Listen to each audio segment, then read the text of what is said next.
नमस्कार, स्वागत है आपका। आप देख रहे हैं प्राइम टीवी और मैं कीर्ति। अस्पताल प्रशासन की लापरवाही बच्चों की जान पर बनाई। हम बात कर रहे हैं महाराष्ट्र के भंडारा जिले की, जहां यहां के सरकारी अस्पताल में आग लग जाती है और 10 नवजात बच्चों को अपनी जान गंवानी पड़ जाती है। देखिए इस पर हमारी ये खास रिपोर्ट।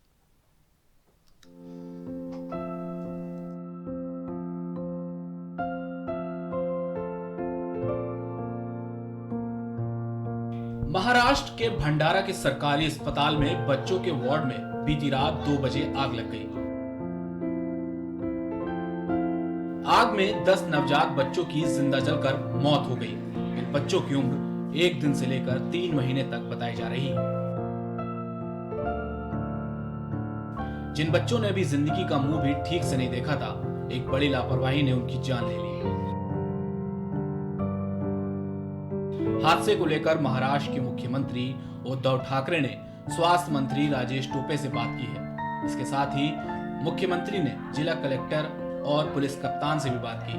उद्धव ठाकरे ने जांच के आदेश भी दिए हैं। प्रधानमंत्री नरेंद्र मोदी ने घटना पर दुख जताते हुए कहा कि हमने कई युवा जीवनों को खो दिया। उन्होंने लिखा, महाराष्ट्र के भंडारा में हृदय विदारक घटना हुई है। हमने कई बहुमूल्य नौजवान जिंदगियों को खो दिया है। उम्मीद है घायल जल्द से जल्द स्वस्थ होंगे। Bureau report, Prime TV.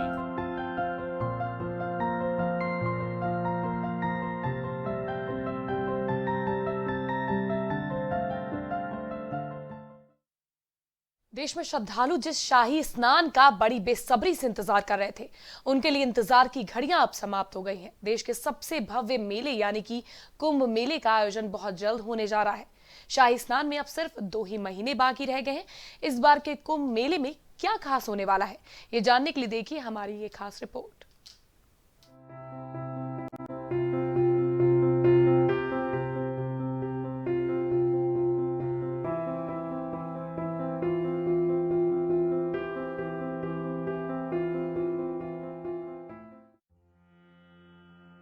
इस साल कुंभ मेला हरिद्वार में लगने जा रहा है। कुंभ का मेला इस साल 11वें साल बाद पड़ रहा है। 12 साल में कुंभ मेले का आयोजन होता है, लेकिन साल 2022 में गुरु कुंभ राशि में नहीं होगा। इसलिए इस बार 11वें साल में कुंभ का आयोजन हो रहा है। इस साल 11 मार्च 2021 में शिवरात्रि के अवसर पर कुंभ मेले का पहला शाही स्नान आयोजित किया जाएगा। कुंभ मेले का तीसरा शाही स्नान 14 अप्रैल 2021 को मेष संक्रांति के अवसर पर होगा। कुंभ स्नान का महत्व। हिंदू धर्म में कुंभ स्नान का विशेष धार्मिक महत्व है। ऐसा माना जाता है कि कुंभ स्नान करने से सभी प्रकार के पापों से मुक्ति मिल जाती है, वहीं मोक्ष भी प्राप्त होता है। कुंभ स्नान से पितृ भी शांत होते हैं और अपना आशीर्वाद प्रदान करते हैं। कुंभ मेला 2021 का शुभ मुहूर्त और तिथि। पहला शाही स्नान 11 मार्च शिवरात्रि। दूसरा शाही स्नान 12 अप्रैल सोमवती अमावस्या। तीसरा मुख्य शाही स्नान 14 अप्रैल मेष संक्रांति। चौथा शाही स्नान 27 अप्रैल बैसाख पूर्णिमा। इस बार 1 साल पहले लग रहा है कुंभ।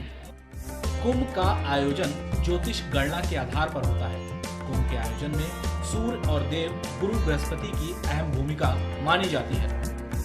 इन दोनों ही ग्रहों की गणना के आधार पर कुंभ का आयोजन तय होता है। कुंभ पर 4 शाही स्नान और 6 दिन प्रमुख स्नान होंगे।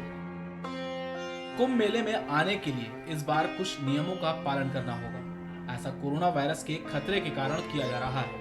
इस साल जो भी बस और ट्रेन कुंभ मेले के लिए श्रद्धालुओं को लेकर आएंगी, उन्हें थर्मल स्क्रीनिंग सहित अन्य आवश्यक प्रक्रियाओं से गुजरना होगा। 2 महीने बाद कुंभ मेला शुरू होने जा रहा है। हिंदू धर्म में कुंभ मेले का विशेष महत्व है और इसे लेकर श्रद्धालु काफी पहले से ही काफी तैयारियां शुरू कर देते हैं। कुंभ मेले में शाही स्नान का काफी महत्व होता है और अलग अलग अखाड़ों से जुड़े संत और साधु आकर्षण का केंद्र होते हैं। हरिद्वार में भी कुंभ मेला जल्द शुरू होने वाला है और इसकी तैयारियां अब अंतिम चरण में पहुंच चुकी है। कुंभ मेला वैसे तो हर 12 साल बाद हरिद्वार में आयोजित होता है, लेकिन इस बार ये 11वें साल में ही आयोजित किया जा रहा है। पौराणिक व धार्मिक व ज्योतिषी गणनाओं के आधार पर 12 साल में कुंभ मेले का आयोजन होता है, लेकिन साल 2022 में गुरु कुंभ राशि में नहीं होंगे, इसलिए इस बार 11वें साल में कुंभ का आयोजन हो रहा है। गौरतलब है कि कुंभ मेले का आयोजन ज्योतिषी गणनाओं के आधार पर ही होता है। कुंभ मेले के आयोजन में सूर्य और देव गुरु बृहस्पति की अहम भूमिका मानी जाती है। 6 अन्य प्रमुख स्नान। गुरुवार 14 जनवरी 2021 मकर संक्रांति, गुरुवार 11 फरवरी मौनी अमावस्या, मंगलवार 16 फरवरी बसंत पंचमी, शनिवार 27 फरवरी माघ पूर्णिमा, मंगलवार 13 अप्रैल चैत्र शुक्ल प्रतिपदा, बुधवार 21 अप्रैल रामनवमी। कुंभ से जुड़ी प्राचीन धार्मिक मान्यता। कुंभ के संबंध में समुद्र मंथन की कथा पौराणिक ग्रंथों में प्रचलित है। इसके अनुसार एक बार महर्षि दुर्वासा के श्राप की वजह से स्वर्ग का वैभव खत्म हो गया। तब सभी देवी देवता भगवान विष्णु के पास गए। भगवान विष्णु ने उन्हें असुरों के साथ मिलकर समुद्र मंथन करने की सलाह दी। भगवान विष्णु ने बताया कि समुद्र मंथन से अमृत निकलेगा। अमृत पान से सभी देवता अमर हो जाएंगे। देवताओं ने यह बात असुरों के राजा बलि को बताई, तो वे भी समुद्र मंथन के लिए तैयार हो गए। लेकिन जब अमृत कलश निकला तो सभी देवता और असुर भी उस अमृत कलश पर टूट पड़े। ऐसे में अमृत कलश से अमृत की 4 बूंदें धरती पर 4 स्थानों पर गिर गईं। ये स्थान थे हरिद्वार, प्रयाग, नासिक और उज्जैन। देवताओं और असुरों में 12 साल तक युद्ध चला था, इसलिए 12 साल के अंतराल पर कुंभ मेले का आयोजन किया जाता है।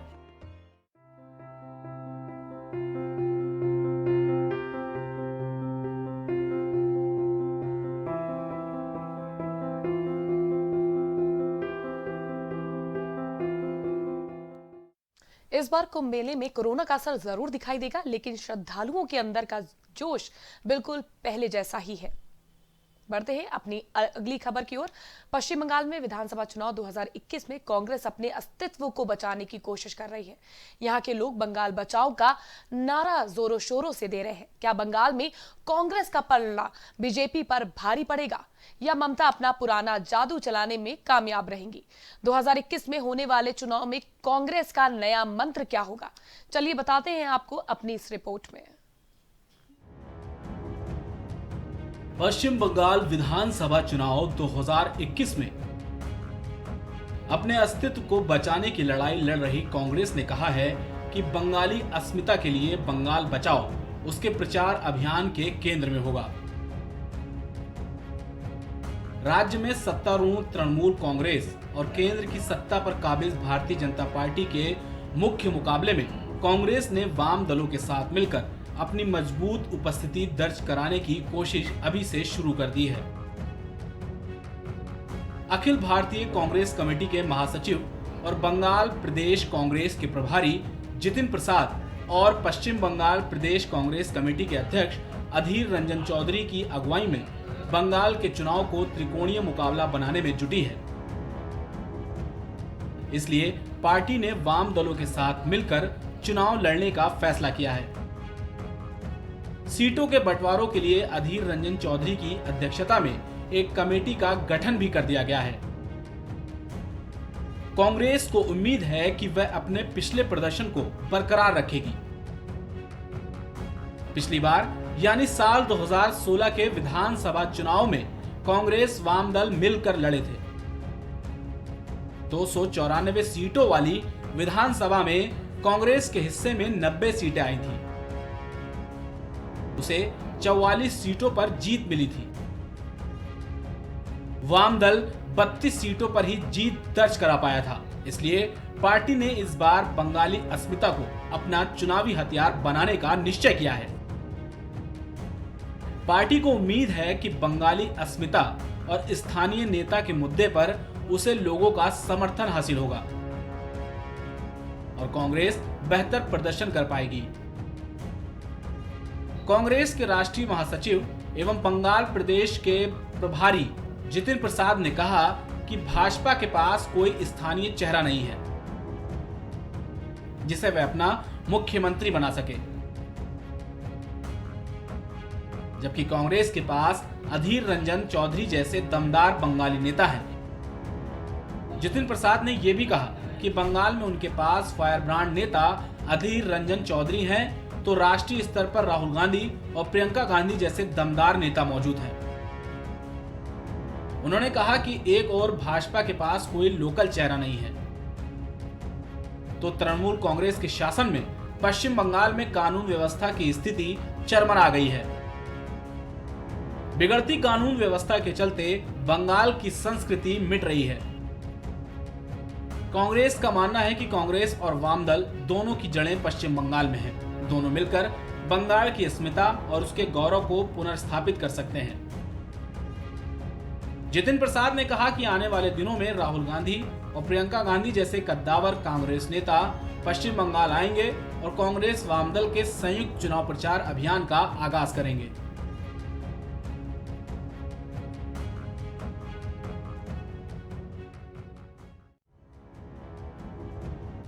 बंगाल में बीजेपी और टीएमसी के बीच सियासी घमासान जारी है। इस बीच बंगाल में राजनीतिक उथल-पुथल के बीच ओवैसी की एंट्री हो गई है। ओवैसी की एंट्री ने बंगाल में कई लोगों के होश उड़ाकर रख दिए हैं। ऐसा हम क्यों कह रहे हैं, ये जानने के लिए देखिए हमारी ये रिपोर्ट।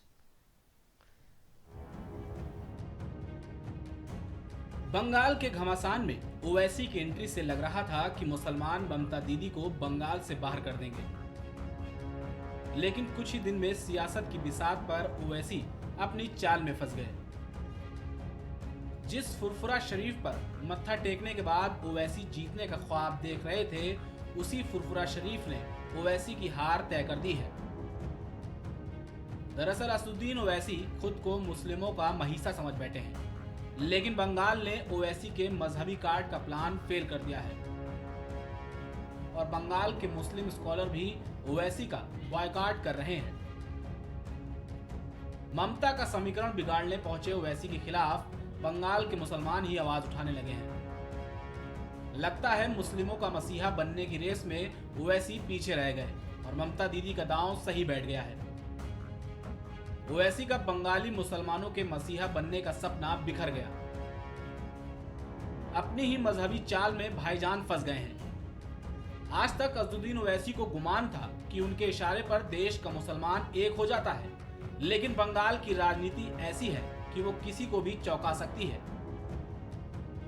ओवैसी भी बंगाल की सियासी धार को समझने से चूक गए।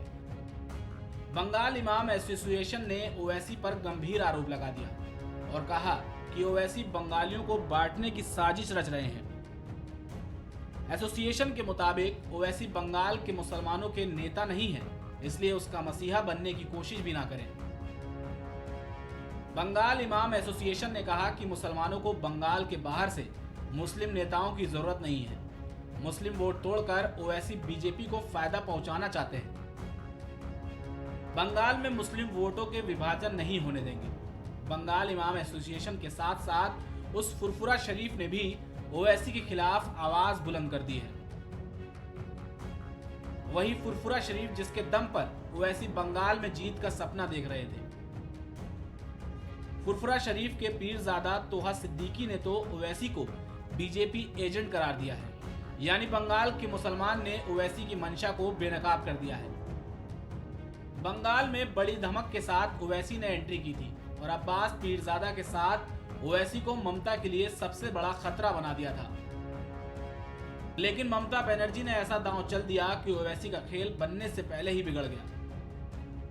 ओवैसी के खिलाफ ताहा सिद्दीकी पीरजादा मैदान में उतर गए हैं। वो भी ममता के करीबी माने जाते हैं। इसलिए बंगाल के सियासी रण में अब ओवैसी के खिलाफ मुसलमान एक हो चुके हैं। बंगाल में बीजेपी के दबदबे से विरोधी बेचैन हो गए हैं। कोलकाता में कांग्रेस और लेफ्ट नेताओं की बैठक हुई, जिसमें सीट शेयरिंग को लेकर चर्चा की गई।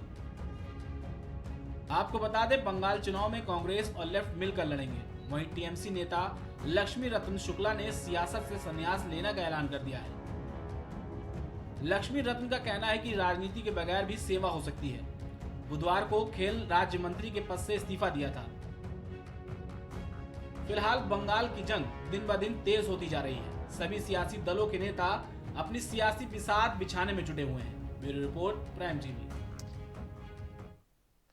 बंगाल की जंग तेज होती जा रही है। क्या इस बार बंगाल के लोग किसी नए बदलाव को चाहते हैं या फिर वो एक बार फिर से ममता दीदी को बंगाल की कुर्सी पर विराजमान कर देते हैं? ये देखना अहम होगा। हालांकि बढ़ते हैं किसानों के मुद्दे की ओर। एक बार फिर किसानों और सरकार के बीच बातचीत बेनतीजा रही और 15 जनवरी को अगली तारीख तय कर दी गई है। देखिए इस पर हमारी ये खास रिपोर्ट।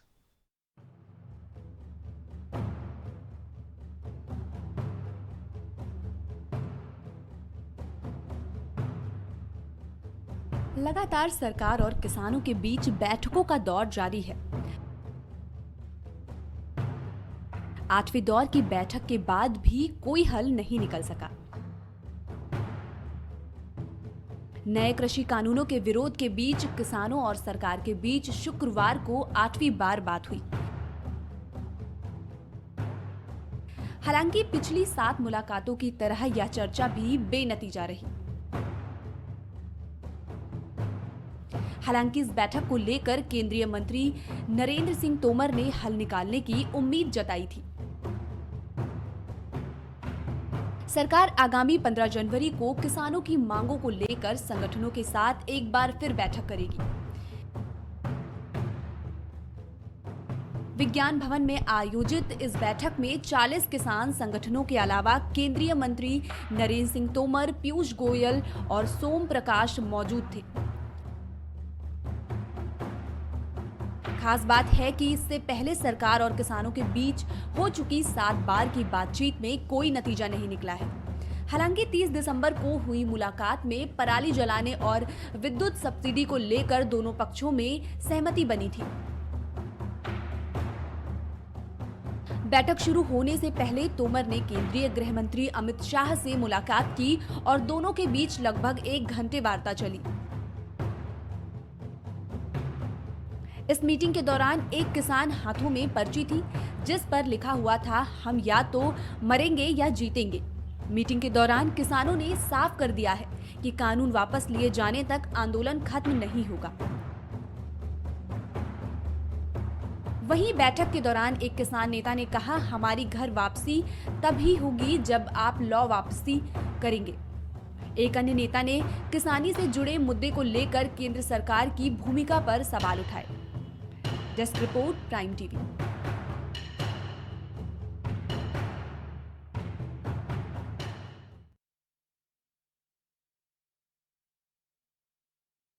पाकिस्तान की एक अदालत ने शुक्रवार को मुंबई हमले के मास्टरमाइंड और लश्कर-ए-तैयबा के कमांडर जकीउर रहमान लखवी को 15 साल की सजा सुनाई है।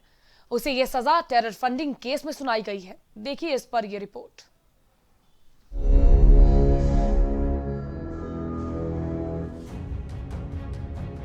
लश्कर-ए-तैयबा के ऑपरेशन कमांडर आतंकी जकीउर रहमान लखवी को पाकिस्तान में 15 साल की सजा सुनाई गई है। टेरर फंडिंग से जुड़े एक मामले में बीते दिनों ही लखवी को गिरफ्तार किया गया था। लाहौर की एंटी टेररिज्म कोर्ट ने उसकी सजा का ऐलान किया है। आपको बता दें कि जकीउर रहमान लखवी साल 2008 में हुए मुंबई आतंकी हमले का मास्टरमाइंड भी था। लाहौर में जकीउर रहमान लखवी के खिलाफ टेरर फंडिंग का मामला दर्ज है। उस पर आरोप था कि डिस्पेंसरी के नाम पर पैसा इकट्ठा करता था और उसका इस्तेमाल आतंकी गतिविधियों में करता था। मुख्य रूप से इसका इस्तेमाल नए आतंकियों को तैयार करने में किया जाता था।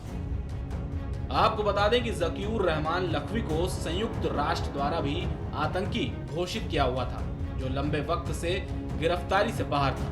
लेकिन हाल ही में FATF की बैठक से पहले पाकिस्तान में उस पर एक्शन लिया गया और जेल में डाला गया। मुंबई में हुए आतंकी हमले के मामले में हाफिज सईद के साथ जकीउर रहमान लखवी भी आरोपी है। इस मामले में भी उसे जेल हुई थी, लेकिन 2015 से ही वो बेल पर बाहर है। बीते दिनों उसकी गिरफ्तारी पर अमेरिका की ओर से भी संतोष जाहिर किया गया था। गौरतलब है कि जनवरी-फरवरी में फाइनेंशियल एक्शन टास्क फोर्स की बैठक होनी है। यह संस्था देशों को आतंक के खिलाफ लड़ने के लिए पैसा देती है। लंबे वक्त से पाकिस्तान पर यहां ग्रे लिस्ट में जाने की तलवार लटकी है। ऐसे में हर बार ऐसा देखा गया है कि बैठक से पहले पाकिस्तान आतंकियों पर शिकंजा कसता आया है। Desk report, Prime TV.